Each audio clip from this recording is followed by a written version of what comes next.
We are Si and Sophie. This is Coastal News, a home and away podcast, your weekly episode companion podcast for your favourite Aussie soap. Right, hello everybody and welcome to Coastal News, a home and away podcast. Listen, we're celebrating. This is an extra. You don't normally have us on a day like today. But we are celebrating, once again, another anniversary. We've made it a whole other 12 months. We've now locked in 3 complete years. We mentioned on our last week's episode that we were careering through a 4th year. And these are always a great time to sort of stop and reflect, just break the usual Coastal News cycle and just knock that 4th wall down on the podcast and come and have a chat with each other. So you may know me, I'm Si, and we, as always, have Sophie here. How are you doing, Sophie? Are you Hello. okay? I'm good, Are you thank in you. celebratory mode? I am. I'm all dressed up. I'm ready to party. Yes. Yeah. Cake. Yes. Because we're three whole years in now. Oh, God. Makes me feel hundreds. Old. I know. A few months ago, we were like, we've made over 200 episodes, and then I was thinking, then when you add up how many hours that is, yeah. So it's quite a milestone. We can't go unmarked. We cannot go unmarked, and as is tradition. Last few years we've been doing these little convos with each other, and generally people quite like them. So it's a nice time to stop check in with each other, because we're on the machine, the Coastal News machine, week in, week out. You don't often get to sort of sit and reflect about other stuff, do we, outside of the storyline? No. So do you fancy coming in conversation with us, Sophie? Go on then. Go on, pick my brain. What's left Go of on then. Your brain, your voice, everything's failing you, but we'll get you through it. I'll try. So here we are. It's June/July 2024. Cast your mind back. We were here this exact week last year, right? And we were talking about things we were enjoying about the show right now. Since then, quite a bit has happened, actually. How's home and away been for you since we last checked in with your last in convo? Generally, sort of, what's the show been like this last 12 months in your eyes? Starting with the easy question, I see. Mm-hmm. Right. I might need a minute to think about this. A whole year? Gosh, you just sprung that on me. Like, are you enjoying the show as much as you always have done? Like, I think is I'm there enjoying things it that more this year? I don't know. I can't remember what I said on last year's one. I probably should have listened to that one before we started recording this one. I can't remember what I was saying last year. But yeah, I think for me, for this year, I think it's the script and the direction and the sort of little things that probably a lot of people don't really notice that have improved the show for me for this year, and I'm enjoying it more because I'm having to watch it two or three times each episode. I'm having to watch it 2 or 3 times. I notice more than casual people watching it, with looking at their phone most of the time. I see more of what's going on, and I feel like this year it's gone up a level, hasn't it, in terms of the look and feel of the show. Yeah. The dialogue has been really great recently. The stitching of the storylines together so that we see more of the stuff that we used to get told happened off screen. We're seeing more of that, and I'm really enjoying all of that, and I'm absolutely loving Cash's new role. Cash is my favorite character right now. Last year I probably didn't care much about him. I don't remember what I said, but I probably didn't care about him that much. I love him this year. I love Stevie, and I am genuinely quite excited about the show at the moment. So yeah, I feel good so far this year. I think. Good. Yeah. Bodyguard Cash really coming through for you. Yes. Is there anything in the past sort of 12 months or so, if you cast your mind back, have a think, that stands out to you as like the moment of the year where you were like, oh my God, this is why I love this show. Like, this is the best thing that's happened this year. Oh my gosh.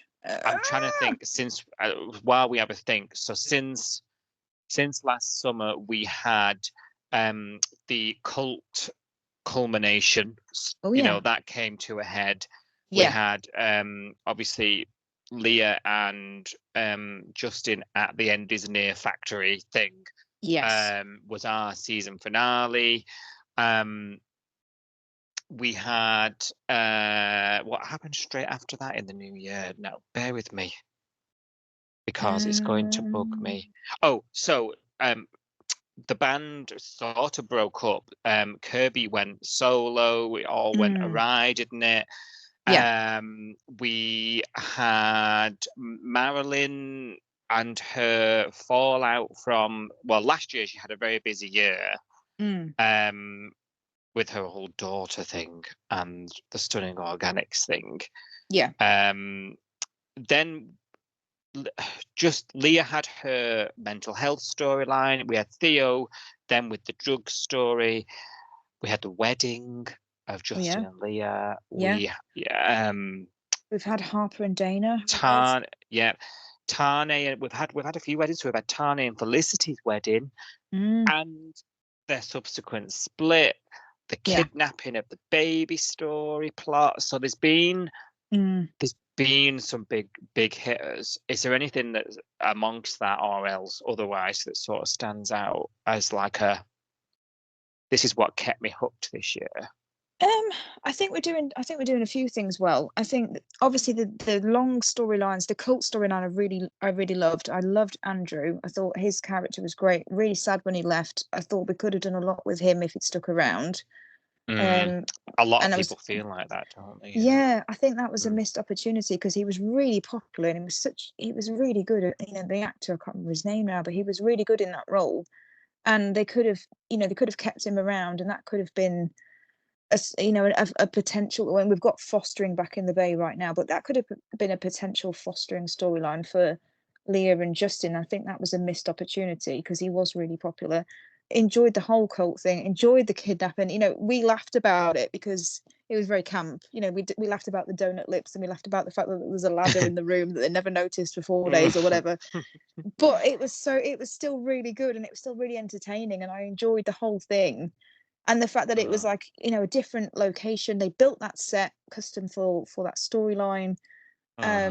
I just loved it, and that's the kind of thing that I like those kind of high drama things. I mean, that, don't you, from talking to me every day on WhatsApp and God knows what else. You know what I watch on TV apart from Home and Away, so you know me. But I also think we've done some really good standout single episodes as well. I know there was a storyline with Flick, with the blackmail storyline where she was sexually assaulted and then blackmailed. Yes. And that went on for a little while. But that one episode where the sexual assault actually happened and the fallout of that and the the whole processing of the rape kit and everything else in the hospital was so well done. It was done with care and it was factually correct.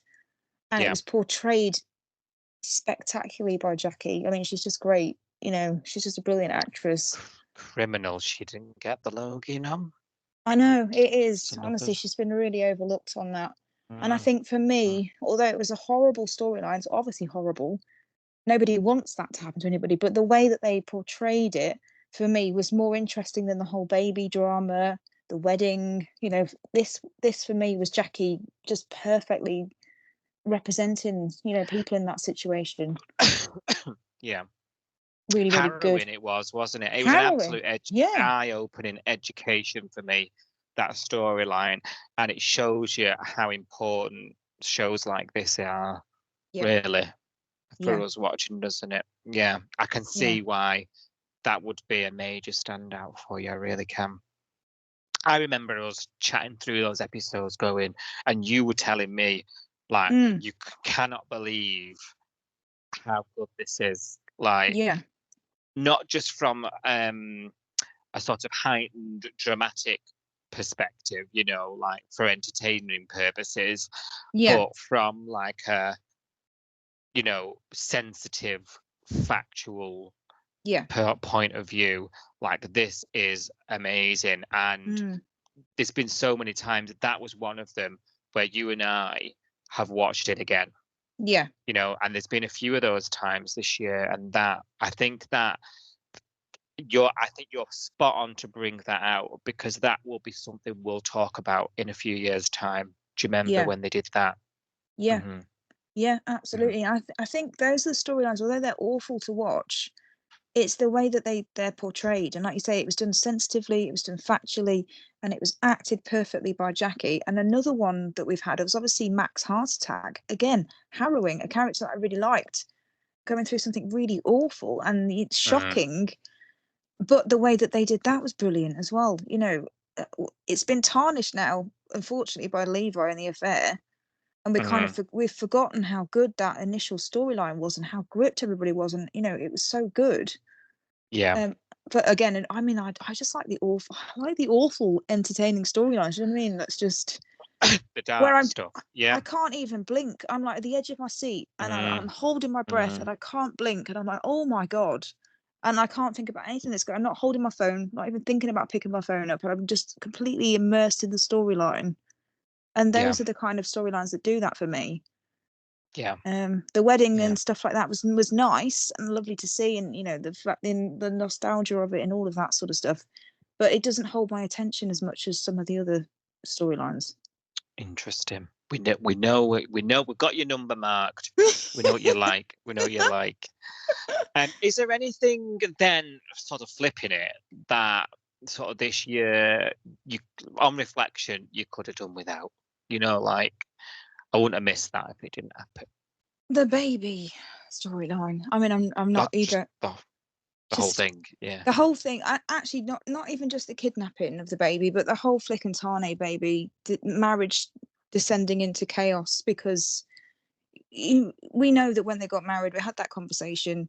Am I enough for you? If we don't have children, am I enough for you? And he said yes. They got married, and he changed his mind, and that's absolutely fair enough. People could change their mind. But then we had the whole hoo-ha of like her taking the pills, hiding it, him being really weird and obsessive, the breakup because obviously the lie about taking the pills and him not knowing, and Mac blurting it all out and everything else. And then the consequences of that, the marriage breakdown, Tane sleeping around, Tane kidnapping the baby.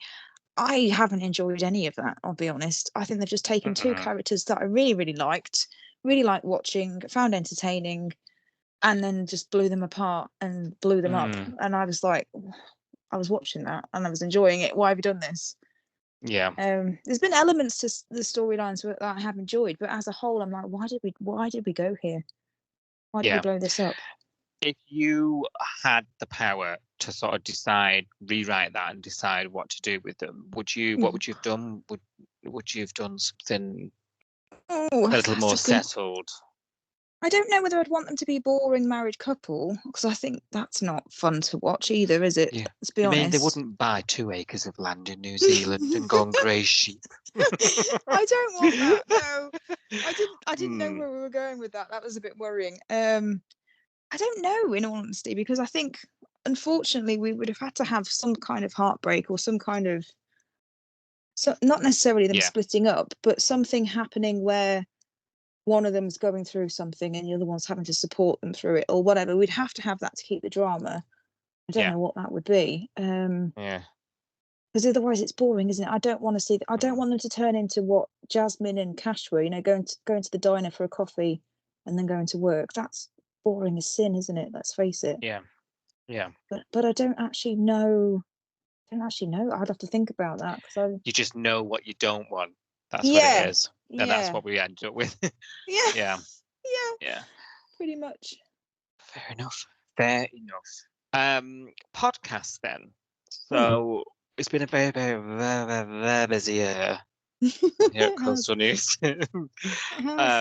We've made it. Like, how's the pod for you? Still loving it? Still enjoying it? Still, absolutely, it's taken over my whole life. Especially the last 2 months. Block recording every. We made it.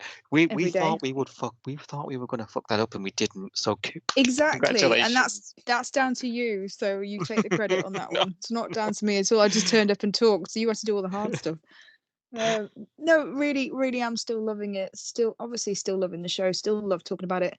I mean, we talk off air as much as we talk on air, which probably sounds unbelievable because people know that we talk on air, but we do talk probably more by WhatsApp every day, and not just about the show, but all sorts, don't we? And I obviously love our friendship and the fact that that's come from the podcast and come from Home and Away.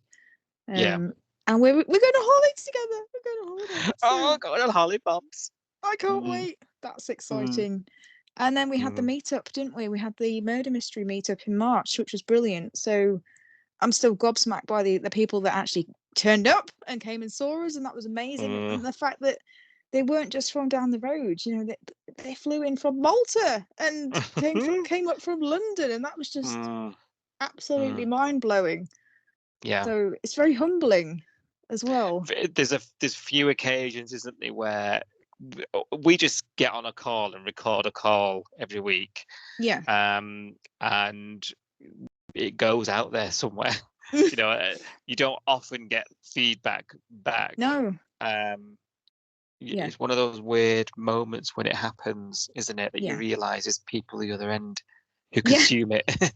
It's really strange when people turn up and they go, "Well, I love listening to the podcast." You're like, "Oh God, why'd you listen? It's so weird." It's just you and I just rambling for 2 hours about what we love and what we hate, but it's nice. It's nice to hear. Is that your highlight then, the live bit, or is there another bit that stands out for you?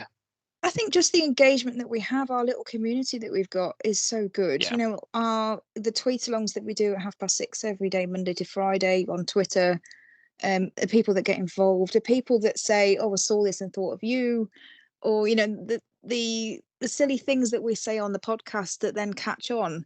You know, like Irene's back door, and you know, people making a joke about stuff that we laugh about on the podcast is so good. I know. It's so funny. Live, laugh, life, God makes me laugh every time. I love that. I love that people have, like, I tweeted that once and thought that's never going to catch on, like live, laugh, life, God. But then people use the hashtag. I'm like, and if you look at the hashtag, other people have used it. It's so funny. I love that. Like the whole little community that we've got is so nice. It's such a nice little bubble to go in and just, because the whole reason I got talking to you online in the first place was because I didn't have anyone else that watched the show. I didn't have anyone to rant to, and now I've got someone to rant to for 2 hours every week, which is great. Yeah. And you don't feel as alone. And the fact that there's people out there willing to take that half an hour out of their day, sit and watch the show, tweet you with their thoughts, you know, either agree or disagree, I don't care what, just tell me, just like interact. It's amazing. I think we've got a really nice little community of people out there, and it's just lovely.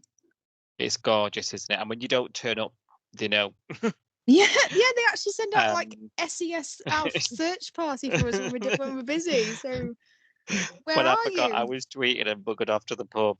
Where's the tweets? It's nice. Yeah, it is. And do you know, kudos. I think you're a big part of that. It's hard work showing up day in, day out to do that, and you've done the lion's share of that. So it's great that you feel rewarded. It's just nice. It's not, and just to have people say, "Oh, Si, I heard what you said on Saturday, and I agree with you, or I don't agree with you, or you know, you made me spit my coffee out laughing, or you know, whatever it is." It's just it's so funny, or when they tag us in something, or just it's so strange that someone out there. It's so strange that someone out there is listening, not only listening to the podcast, like passively listening, but also actively listening and then coming to talk to us. You know, the fact that we're that approachable, and then that's what we wanted, isn't it? We wanted a little community where we could talk to people and say, "This is what we think about the show. What do you think?" So that we don't feel so sat on our sofa talking to the dog or the cat or whatever. You know what I mean? It's and there's a gang of us every night now that sort of sit down and watch the show, and it's nice. It's really nice. Has there been any challenge this year that you've thought, "Ooh, I hope that's a bit easier next year," or is there anything that, like, you know? I guess it's not. I guess because we've now got the machine so well oiled, I suppose there isn't. Yeah, I don't find anything that challenging. Maybe that's a bad thing. Maybe we should up our game and find something more challenging. I don't know. I won't fit anything more in. I don't know. I mean, it's obviously hard to this isn't our full-time job, but it does feel like it. And sometimes it's hard to kind of balance everything, do my full-time. And I say to you, oh, I can't do the tweets along tonight because I'm going to a gig, or I can't do it because I'm driving back from wherever, or and it's hard to sometimes balance all the plates that are spinning. But I don't think that's a bad thing. I like the fact that I've got all this stuff going on. So I think we work well, don't we, to sort of pass the baton when it's required. So cool. So is there anything sort of looking at the year ahead then, on the show, on the podcast, is there anything you want, like what in an ideal world do you want to see happen in the next 12 months? And that can be it can be on the show. Sort of what do you want to see? Oh gosh, I would probably need 5 minutes to think about this, but off the top of my head, all I can think about is the fact that we're going to be in Sydney in November, and available. Can't see beyond that. Available for free extra work. Just saying. Yes, yeah. Just saying. We can walk behind somewhere carrying a towel, please. You'll make our lives. Exactly. I can pretend to beep the card machine in the diner. I can do that. I can order a coffee silently by just pointing at the board. I can do that. Yeah. Just saying. Just saying. Mm-hmm. Available and free. Of course. Drop us a line. Obviously that's wishful thinking. I don't know. I mean, I'm so excited. I'm so pumped to go and see the sets and like walk along that beach, see the lighthouse, and I'm so excited for all of that. I can't even think about anything else because that's literally all I can think about every day. And I'm like, oh my god, it's real. Like, how long have we been talking about this trip? 2 years? I know. Yeah. So the fact that it's now on. And on booked, it's happening. Like, oh no. It is exciting. It is exciting. I think that's going to eclipse anything that happens on the show for me this year, because I'm just like, I'm so excited. It's like literally bucket list, dream come true stuff for me. So yeah. So you can't see beyond that. That's what. Just want to get to Sydney, and I just want to get there, and I want to touch the sand, and I want to see the Surf Life Saving Club sign, and I want to see the lighthouse, and I can't wait. I literally cannot wait. I'm so excited. Well, you want along to it? Just a few months to go. Yay! I think it's like 3 paydays or something. Something stupid. You're joking? No. Right, I need a second job quickly then. I know. Yeah, I'm working the election. Well, thank you very much. This has been your In Conversation With. We'll hold you all to it next year. Don't worry. Before we go, I want a very, very, very last. This is like mega quick fire. Like, shake it off. Shake all your oh Jesus, slow brain off. Oh no.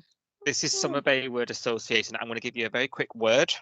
Oh gosh. And you've got a split second. Tell me the first word that comes to mind. Yeah. What if it's a bad word that we need to edit out? Just say it. I'll do it in post. You know how my brain works. I'll do it in post / forget. Subpoena. In the middle of the diner. Yeah.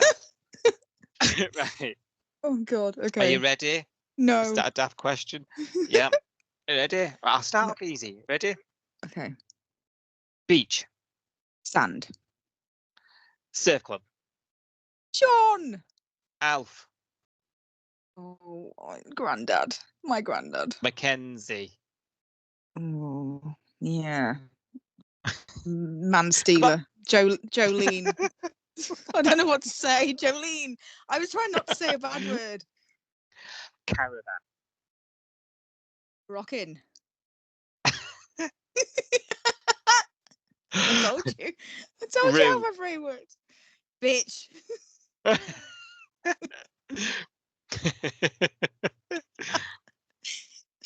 sorry. Sorry, George. The trots. Travel dodge. Affair. Headland. Oh, scenic, beautiful, lovely. Yeah. Stevie Marlowe. Hot. Bodyguard Cash. Hot. I'm getting hot myself now. River Boy. Hot. Blood and sand. Brax, tartan, fleecy shirts. I don't know. The Coastal News. Oh, awesome. Great staffing. Amazing. There we go. That was your last one. There you go. You managed it. It was very basic. Very basic. I told you I wouldn't do anything too taxing to you. No, I meant my replies. All right. Hot.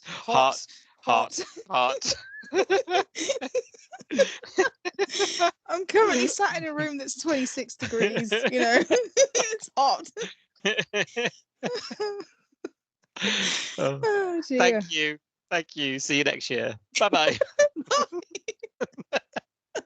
Bye.